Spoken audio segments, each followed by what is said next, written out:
Sapienza, lei è un cardinale non come tutti gli altri, è di un piccolo paese al centro dell'Africa, un paese che conosciamo poco. Com'è la vita di un cardinale in una situazione come questa tutti i giorni? Je suis issu d'un peuple pauvre et je pense que le pape a appelé un fils d'un pauvre pour être cardinal. Je ne dois pas renier mes origines de pauvre. En même temps, je suis solidaire de ce peuple pauvre et je pense que c'est au cœur de ce peuple pauvre, comme le Christ qui est né dans une situation pauvre et qui nous a amené un relèvement, une rédemption. Je suis appelé à ouvrir avec les autres des pistes d'espérance, les pistes de foi et les chemins de paix, le chemin d'amour. Essere cardinale in un paese come il suo è stata una novità grandissima, al punto tale che non c'era la parola cardinale nella vostra lingua e lei ha dovuto spiegare che cosa effettivamente avesse fatto il Papa con lei. Cosa vuol dire per questo paese un anno dopo avere un cardinale? Je pense que l'engagement pour la paix, pour la cohésion sociale, pour la fraternité entre les religions fut et est ma priorité. Et le fait de voir que le pape m'a appelé à cette mission, pour les gens, c'est une grande explosion de joie. Parce qu'au fond de chacun, nous avons cette aspiration à vivre ensemble. Après un an, certes, il y a eu l'euphorie, la joie et tout. Maintenant, on descend sur terre où nous devons continuer la mission qui est exigeante. Dire à celui qui s'égare en continuant à tuer que ce n'est pas la voie de Dieu. Dire à celui qui veut diviser que Dieu rassemble. Dire à celui qui veut utiliser la religion pour des fins politiques que non, la religion, ça relie les peuples. Et c'est notre mission. Mission comme pasteur, comme imam, comme cardinal, de prôner et de tracer cette voie. Et nous continuons, simplement, humblement. Notre destin est lié. Tous ceux qui pensent qu'il faut exclure les musulmans pour être heureux se trompent. Les musulmans font partie de ce monde-là. Les athées font partie de ce monde. Les protestants font partie de ce monde. Les catholiques font partie de ce monde. Maintenant, il nous revient de nous asseoir, de nous connaître, de nous apprivoiser, chercher ensemble des voies où nous aurons une vision commune de la nation, de la patrie, et avancer. Ça veut dire avoir des leitmotifs qui nous propulsent vers un ailleurs. L'être humain est unique et nous sommes divers en même temps. Et accueillir, respecter cette diversité è source di richesse. Lei ha una grande apertura verso esperienze religiose diverse, con uno scopo preciso: creare la pace nel suo paese che è martoriato da una guerra. Per raggiungere la pace l'unico modo è quello di mettersi assieme, con la propria ricchezza, con la propria esperienza diversa, e in questa diversità lavorare assieme per la pace. Dans l'Évangile, il est dit, la foi déplace les montagnes. Et si on a cette foi comme une graine, on peut soulever beaucoup de choses. Et je pense que croire en Jésus-Christ nous invite à un ailleurs. Nous disons volontiers catholique. Peut-être que nous ne mesurons pas la portée de ce que ça veut dire catholique. Catholique veut dire universel.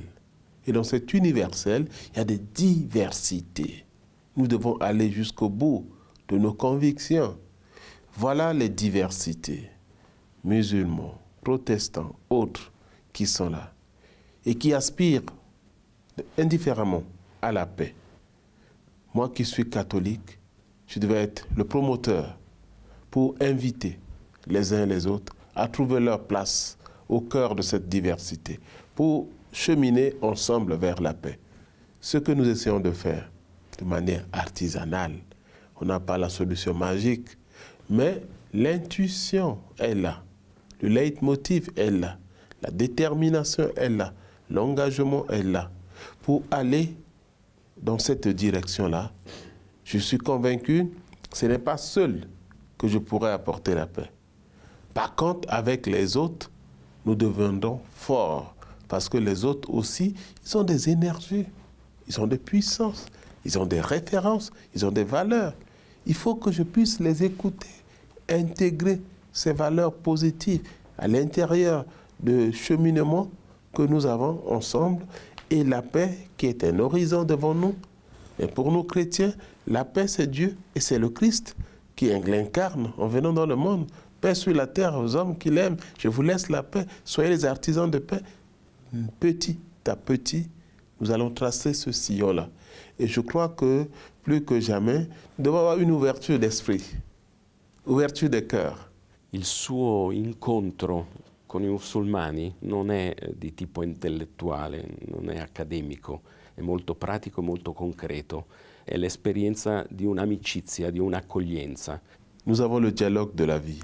Aux musulmans, protestants, catholiques, nous nous retrouvons pour envisager un avenir commun. Mais je n'oublie pas aussi qu'il y a un fondement à ce dialogue-là. Pourquoi je vais en dialogue? Pourquoi j'accueille l'autre? Je ne reste pas seulement au niveau horizontal, il y a un fondement à ça. J'y vais en dialogue. Dieu est le premier à engager le dialogue avec l'humanité en son Fils Jésus. Et Dieu a pris le risque de venir en Jésus se mettre au diapason de l'homme, sauf le péché. Dieu a rencontré ceux qui étaient exclus. Et il a parlé avec les gens. Et moi, si je veux aller jusqu'au bout, je dois aussi écouter cette voix-là. En même temps, nous disons avec les musulmans, les protestants, nous sommes les fils d'Abraham. La même histoire d'Abraham, vous l'avez dans le Coran, vous avez dans la Bible. Voilà un point commun théologique où nous devons creuser. Fils d'Abraham, est-ce que c'est mon théorie?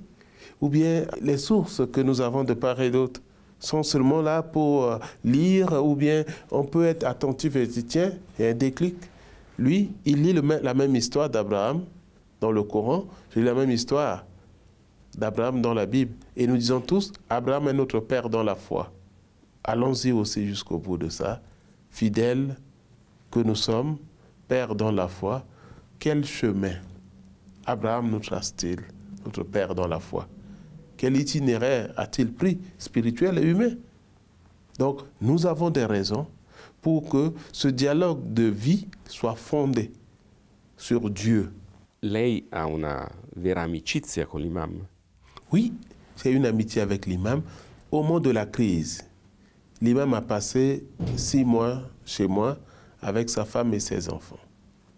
Nous lisons dans Matthieu chapitre 25. J'étais un étranger, vous m'avez accueilli. L'accueil dont on parle, ce n'est pas seulement pour les gens au loin. À chaque fois, nous sommes provoqués au nom de notre foi à rencontrer le Christ dans le visage du frère. Et le frère, ce n'est pas seulement celui qui est catholique dans la communauté, ce n'est pas seulement celui qui est protestant. Le frère, c'est l'être humain, parce que Dieu a pris le visage humain. Et maintenant, l'imam qui était confronté à la souffrance, qui n'avait plus de soutien, je lui offre au nom de ce Dieu-là l'accueil. Une amitié est née, il est venu avec sa femme pour protéger la vie. Dieu est venu nous protéger, pour nous sauver. Et nous aussi, nous devons traduire dans le concret les signes de salut. En l'amenant chez moi avec sa famille, je l'ai sauvé parce que 3 jours après, toute sa maison était détruite. Il a tout perdu. Il est devenu comme Job. Et moi, je reste marqué par cet homme. Quand on partait pour le chercher, pour l'amener à l'archevêché, Il est rentré dans sa maison, il a pris sa natte et son Coran. Je lui disais, mais prends quelque chose, tu en as besoin là-bas parce qu'on part. Il a dit, ça va. À 2 reprises. Moi, j'ai eu un choc. Nous, on est préoccupés. Quand il faut sortir, on prend l'ordinateur, on veut la télé, on veut les habits, les chaussures, on veut les caméras et tout. Oh là là, on a peur de manquer de rien. Coran, natte de prière, l'essentiel, Dieu. Il a tout perdu. Et au nom de ce Dieu en qui il a mis sa foi, j'ai demandé aux amis catholiques en disant, nous a un frère, un ami musulman qui a tout perdu, aidez-moi à l'aider à retrouver une maison. Dans un premier temps, par exemple, au nom de cette amitié, les protestants ont payé 6 mois de location pour cet imam. Les catholiques ont payé 6 mois de location pour cet imam. Et à la fin, eh bien, avec les amis catholiques, on a pu acheter un terrain, construire la maison, il est chez lui. Il a tout perdu, Dieu lui a donné. Ça, c'est l'histoire de Job, non? Qui continue aujourd'hui. Lei ha vissuto a Marsiglia 10 anni e 3 anni a Parigi, quindi conosce la Francia, conosce l'Europa. Che cosa ci dice per aiutarci a avanzare nel bisogno assoluto di dialogo che abbiamo con i musulmani? Moi, je n'ai pas de leçon à donner. Par contre, je constate et je dis ceci. Quand quelqu'un que vous ne connaissez pas arrive où il est au loin, humainement, par émotion, vous avez peur de lui. Vous pouvez penser qu'il a des cornes, c'est le diable, ou il va vous détruire, il va vous prendre votre argent, prendre votre femme, vos enfants, votre bien. Vous fantasmez l'angoisse, beaucoup de choses. C'est humain, c'est naturel. Parce que la peur de l'autre me trouble. Il ne prie pas comme moi. Il ne chante pas comme moi. Il ne marche pas comme moi. Sa culture n'est pas comme la mienne. Mais si on s'arrêtait et qu'on s'approchait, en se rapprochant de l'autre, les masques tomberont. Tiens, il n'a pas de cornes. Il a une tête. Ah donc, il pense alors. Ce n'est pas un fantôme, il parle. Ah donc, il a quelque chose à me dire alors. Ah tiens, il a aussi un cœur, donc il peut aimer aussi. Ah tiens, il a les pieds et les mains, donc il peut aussi apporter une contribution. Petit à petit, l'apprivoisement fait que on commence à estimer, on commence à respecter, on commence par accueillir. Et on se découvre tous nus. Ça veut dire que nous avons besoin de l'autre. Et on ne construit pas une rencontre dans la peur. On construit une rencontre dans la vérité, de part et d'autre. Chacun a à négocier, chacun a à laisser certaines choses pour le bien-être de la marche ensemble. Et nous sommes tous dotés de la raison. Et pour nous croyants, c'est encore plus doté de la foi. Un saut en plus. Et je crois que plus que jamais, nous devons engager le dialogue. Seul le dialogue permettra de faire tomber ces barrières. Seul le dialogue permettra aussi de négocier. Le dialogue permettra de cheminer ensemble, de découvrir les angoisses, découvrir les peines, les joies d'un peuple. Mais s'il n'y a pas le dialogue, eh bien, l'autre reste un étranger. Moi, je pense que nous devons chercher à vivre la proximité. Parce que nous sommes créés pour vivre ensemble. Je le dis parce qu'il y a aussi un fondement théologique à ça. Dieu, qu'on pensait être loin, il s'est fait proche de nous en Jésus-Christ. Devenons le prochain de l'autre, du musulman, du protestant, de athée. Devenons proches de lui, on découvrira beaucoup de choses. Ça demande beaucoup d'humilité. Faire tomber le masque d'orgueil, de la suffisance, pour se laisser interroger par l'autre, par sa culture, qui n'est pas la mienne, qui me choque, qui me bouscule, qui m'interpelle. Lei è ottimista guardando l'Europa da questo punto di vista? Europe humaniste, Europe qui a un cœur, Europe qui a un message des droits de l'homme à proposer. Nous devons aller jusqu'au bout. Beaucoup de gens rêvent de venir en Europe parce qu'ils pensent qu'il y a un idéal, l'idéalisme qui est là. Et que chez eux, c'est bafoué. Et qu'en venant, ils peuvent aspirer. Et vous pouvez leur dire, non, restez chez vous en enfer et nous sommes ici à Paradiso. Non. Mais tant que nous aurons confisqué tout vers ici, que vous le vouliez ou pas, de gré ou de force, les gens seront attirés. Ils viendront nécessairement là. Donc il est temps de répartir les compétences humaines. Il est temps de repartir des richesses au niveau mondial pour permettre à d'autres peuples de se fixer e di se réaliser là où ils sont. È quasi incredibile che nel 2017 si debba ancora assistere alla persecuzione di cristiani e alla persecuzione di persone per fede. È come se la storia non insegnasse mai niente. Dans chaque homme sommeille le loup. Et nous sommes invités à dompter ce loup-là, qui a le nom violence, qui a le nom vengeance, haine, guerre et tout. Et nous pensons que aujourd'hui, il y a des gens qui se laissent gagner par ce loup et qui tuent et qui persécutent, qui ont du mal à leurs frères. Sans cesse, nous devons, au nom de notre foi, redire à nos frères, à nos sœurs, qu'il est possible de respecter, d'accueillir, de collaborer et donner la chance à l'autre pour prier autrement. Parce que souvent, on a la peur de l'autre qui nous envahit et qui prend notre place. Et nous devons dire sans cesse, l'autre n'est pas un ennemi, c'est un frère à aimer. Oui, il y a la persécution, mais nous devons tous, comme un seul homme, nous lever pour dire non. Au nom de sa foi, au XXIe siècle, article 18 des droits de l'homme demande à ce qu'il y a la liberté de religion et nous devons quand même respecter. On doit aussi former un bloc pour dire non. Et si nous ne disons pas non, nous devenons complices de ce qui se passe. Parce que le monde est devenu village. Et ce qui se passe à l'Est est connu à l'Ouest, à Nord et au Sud.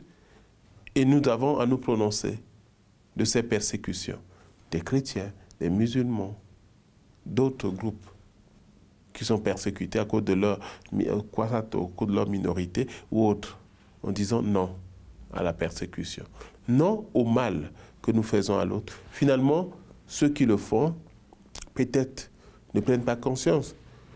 Nous formons tous un seul corps. Et si je fais mal à mon doigt, je fais mal à tout mon corps. Il y en a qui pensent que le doigt, il est différent de mon corps. Non, c'est une partie de moi. Et ceux qui sont persécutés sont une partie de nous-mêmes. Et nous avons l'impression qu'en les coupant, en les chassant, nous serons heureux. Non, pas du tout. Nous serons malheureux et nous porterons cette plaie béante en nous.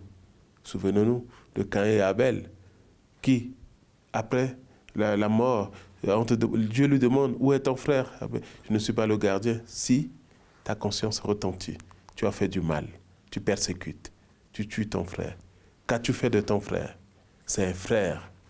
Je te l'ai donné pour aimer et non pour le tuer. Oggi possiamo dire in qualche modo che la Chiesa ha una possibilità di accoglienza, ma a partire da una sorta di responsabilità per la storia che ha.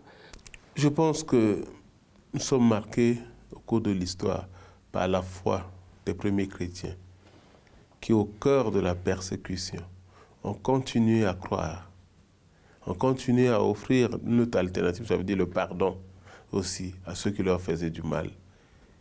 Et ils ont été vainqueurs du mal par le bien.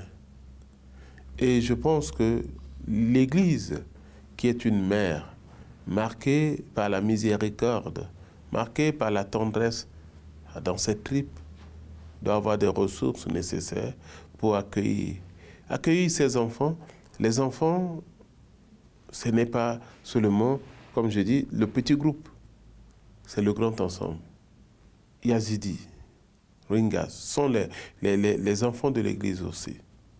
Moi, je dis souvent aux gens, je suis cardinal, archevêque, pas seulement que pour les catholiques, pour les protestants, pour les musulmans et tout. Et les gens s'y reconnaissent, ne s'y trompent pas. Les musulmans ils disent, tu es notre cardinal. Donc ils s'identifient, ils voient que nous avons un message qui dépasse notre petit groupe. C'est à l'Église de transcender aussi, pour oser des gestes, des paroles prophétiques.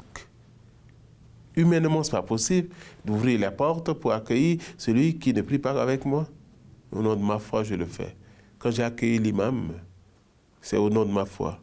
Et je peux vous dire, ça n'a pas été évident. Un de mes prêtres, qui a été chassé dans une paroisse, a marché 2 semaines en brousse. Il arrive, il me dit, est-ce que je peux lui trouver une chambre? Je dis, il n'y a pas de chambre. Il me dit, mais pourtant tu accueilles l'imam.